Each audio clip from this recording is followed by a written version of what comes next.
कळवण तालुक्यातील जिल्हा परिषद मॉडेल स्कूल पिंपळे खुर्द येथील शाळेत प्रजासत्ताक दिन मोठ्या उत्साहात साजरा।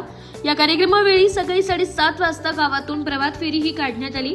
गावातून लहान चिमुकल्यांनी दिलेल्या घोषणांमुळे सर्व ग्रामस्थ आपल्या तिरंग्याला सलामी देण्यासाठी प्रभात फेरीत मोठ्या उत्साहात सामील झाले। सर्व विद्यार्थी व ग्रामस्थ जिल्हा परिषद शाळा पिंपळे खुर्द शाळेच्या प्रांगणात आले।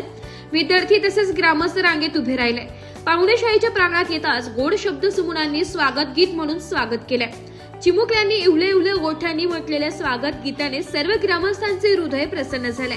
ध्वजाचे पूजन व ध्वजारोहण गावातील प्रतिष्ठित नागरिक नारायण बागुल यांनी ध्वज फडकविल्यानंतर चिमुकल्यांनी सलामी देऊन संगीताच्या तालावर आपल्या गोड आवाजाने राष्ट्रगीत व ध्वजगीत म्हटले व असाक्षर मुक्त गावाची शपथ व संविधान वाचन तंबाखू मुक्त गाव हे वाचन करून शपथ घेण्यात आली आहे। व नंतर लेझिम नृत्य तालीम कवायत नंतर दर्शना चव्हाण जागृती बागुल जयश्री गवळी यासह उपस्थित असलेले विद्यार्थ्यांनी व उपस्थित असलेले नागरिक यांनी भाषण केले।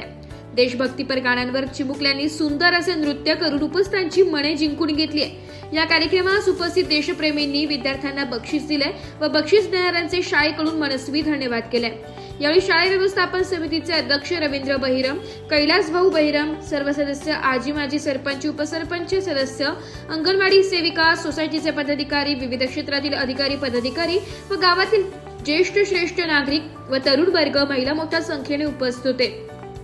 बालगोपालांना चॉकलेट वाटप झाल्यानंतर मुख्याध्यापक कारभारी भानसे यांनी आभार मानून कार्यक्रमाची सांगता करण्यात आली। यावेळी शाळेचे मुख्याध्यापक कारभारी भानसे, शिक्षक नाना भोये, राजेश बागुल, शाहू चव्हाण, रोहिदास राऊत, राहुल कापसे, कैलास कोल्हे, कौशल्य कुंवर, पुष्पाताई चव्हाण, सुनीता पवार, सावित्रा बहिरम, संगीताताई यांसह विद्यार्थी पालक मोठ्या संख्येने उपस्थित होते। नाशिक लोकशाही न्यूज साठी उपसंपादक बाजीराव नाना खेरनार, प्रतिनिधी शाहू चव्हाण, कळवण।